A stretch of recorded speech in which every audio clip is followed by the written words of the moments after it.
बिस्मिल्लाहिर्रहमानिर्रहीम। अस्सलाम वालेकुम बच्चों, उम्मीद है आप सब खैरियत से होंगे।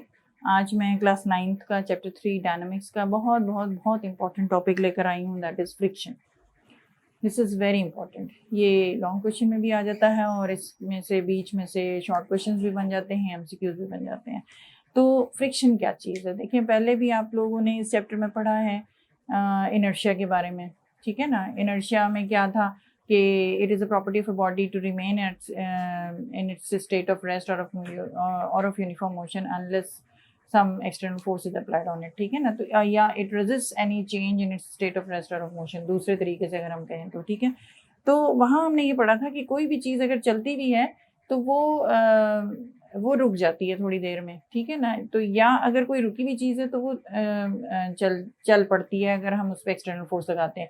या कोई चलती हुई चीज़ जो है वो इनर्शिया के मुताबिक तो उसे चलते रहना चाहिए, लेकिन वो रुक क्यों जाती है? मैंने उस वक्त भी आपको बताया था, वो रुक जाती है because of the frictional forces. तो ये फ्रिक्शन वर्ड वहाँ पे भी यूज़ हुआ था और वहाँ थोड़ा सा बताया था फ्रिक्शन यानी कि हम जब rubbing sliding of one surface over the another को कहते हैं, ठीक है। तो फ्रिक्शन जो है it is actually a force which comes into action when one surface of one body slides over the surface of another body, ठीक है। तो फ्रिक्शन को हम डिफाइन करेंगे, it is a force, friction is a force which opposes motion.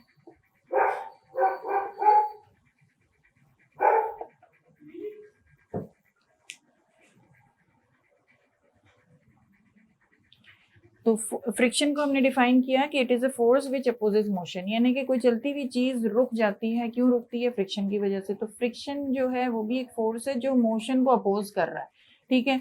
और for example अगर आप जैसे कि आप ये देखें कि कोई स्मूथ सरफेस लें और उस पर आप अपना हाथ आहिस्ता से उसको स्लाइड कराएं तो वो इजीली स्लाइड हो जाएगा, there will be less friction. लेकिन अगर आप उसमें फोर्स लगाकर उसको प्रेस करेंगे तो वो आपको मुश्किल से आप उसको स्लाइड कर पाएंगे। तो इस तरह से फ्रिक्शन जो है वहाँ पे ज़्यादा हो रहा होगा और ये इसीलिए हो रहा है कि आपको you are finding it difficult to slide your hands with by pressing it on the smooth table. It is because of the larger resistance, ठीक है, और लार्जर फ्रिक्शन।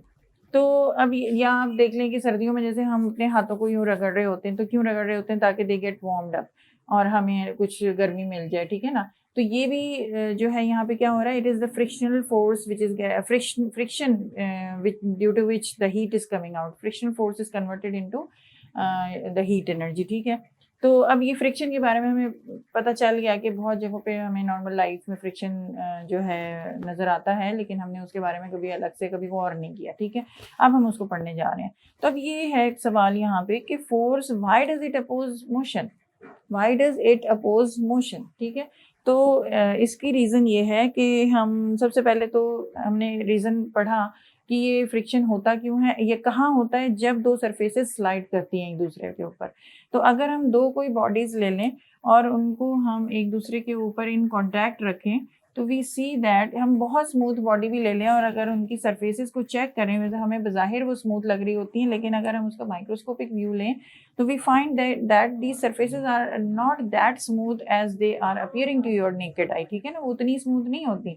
माइक्रोस्कोपिक व्यू बताता है कि उसमें पिट्स एंड बम्स आर देयर, उनमें कुछ गड्ढे हैं, कुछ उभार हैं, इस तरह से कि वो रफ है सरफेस, लेकिन बज़ाहिर वो स्मूथ नज़र आ रही होती है। तो वो जो रफनेस है वो इस तरह से शो हुई हुई आपके बुक में, जैसे मैं ड्रॉ करती हूँ, ये कुछ इस तरह से, ठीक है।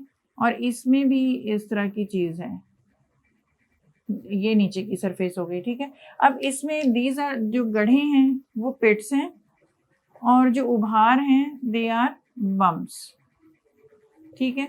तो इसमें the bumps which are in contact with each other are they form the cold welts. There is a term used, cold welts. ये cold welts क्या है? These are the contact points of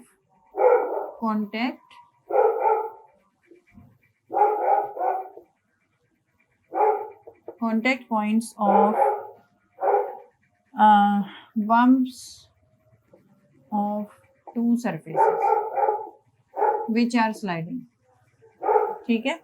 तो वी सी दैट कि ये जो कोल welds हैं दे resist the sliding motion of one body bumps of two so cold welds are the contact points of bumps of two surfaces. ठीक है, तो ये cold welds हैं जो कि एक सरफेस की दूसरी सरफेस के पे स्लाइडिंग को रोकते हैं, रेजिस्ट करते हैं, जिसकी वजह से फ्रिक्शन डेवलप्स। ठीक है ना, तो ये एक बड़ी स्पेसिफिक सी बात आपको यहाँ पे पता लगी। ठीक है, और ये जो कोल वेल्ड्स की तरफ से जो रेजिस्टेंस आ रही है, ये अगर हम इस बॉडी के ऊपर कोई और वेट रखते हैं और more weight is being put over this sliding body, तो क्या होगा कि इस कोल वेल्ड्स के ऊपर और जोर पड़ेगा, तो कोल वेल्ड्स ने जो है और ज़्यादा रेजिस्ट करना है the sliding motion of the bodies and therefore there will be more friction.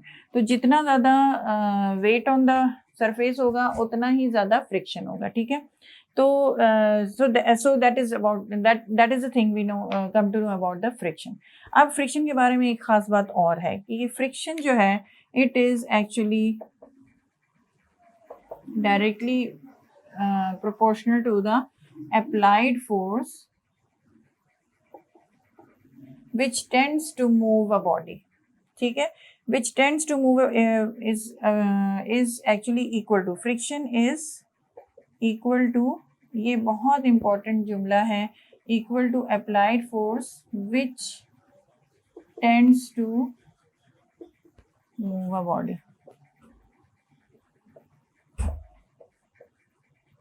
Friction is equal to applied force which tends to move a body. का क्या मतलब है? टेंड्स टू मूव को मैंने बहुत शुरू में इस चैप्टर के आपको बताया था कि मैं इस बॉडी को मूव करने के लिए धक्का दे रही हूँ, फोर्स लगा रही हूँ, लेकिन इट इज़ नॉट मूविंग, लेकिन फोर्स तो लग रही है ना। तो ये जो टेंड्स टू मूव के लिए जो फोर्स लग रहा है, यानी कि भी बॉडी मूव नहीं करी लेकिन फोर्स लग रहा है, तो that is the force which tends to move a body.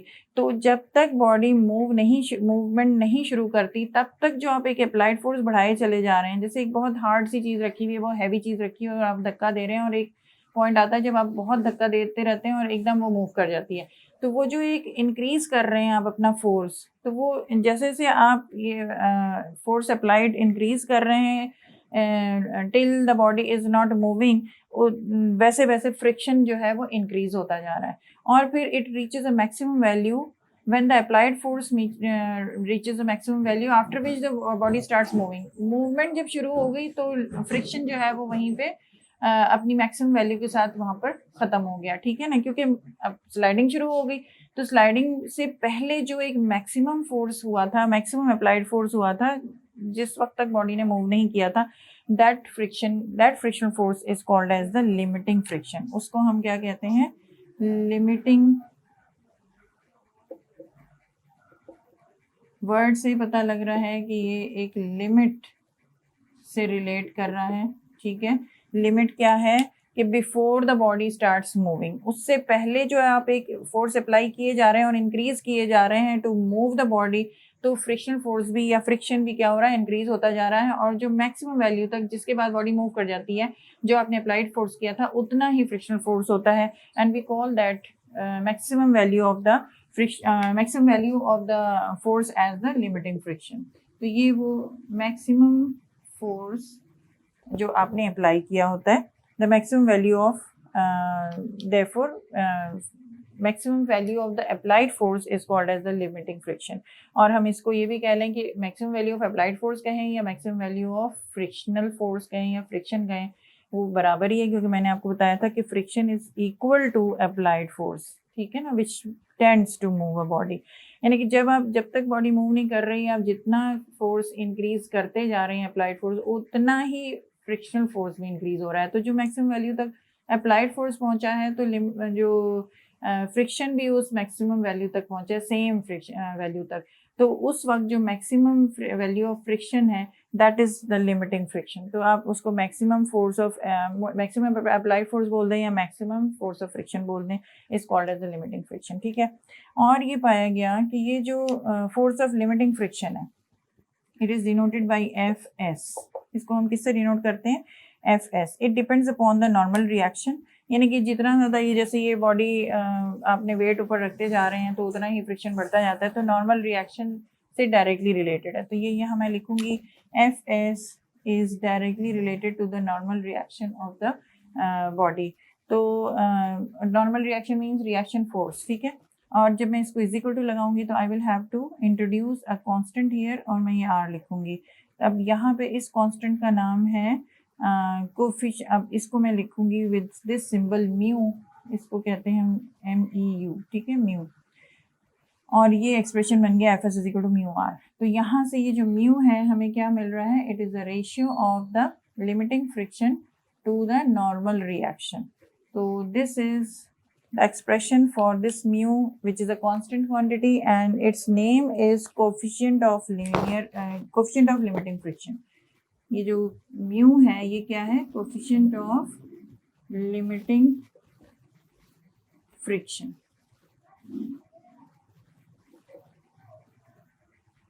ठीक है।